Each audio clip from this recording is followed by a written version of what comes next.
Hello everybody, welcome back. Today as well we have got you another video. In this video I'll show you how you can add door access card to iPhone.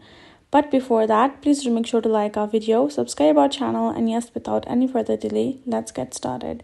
So for that, simply go ahead, open up your particular settings of your mobile phone and tap on the option of wallet and Apple Pay. As soon as you've done that, this is how your interface is gonna look like. You can see Apple Cash on top. Make sure you have turned it on. Now at the bottom you will see the cards that you have added and all the cards on your watch, etc, etc. You have categories as well.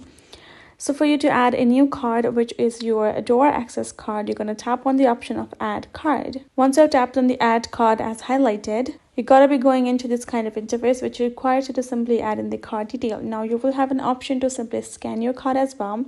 You can have the physical card access to you, scan it, and all the information will be added automatically and you're good to go.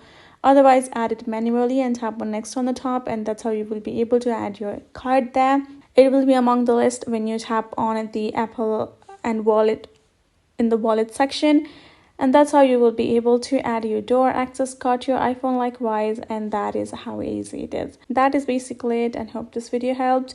If you got more questions, let us know in the comments below, and that is it. I'll see you guys in our next video.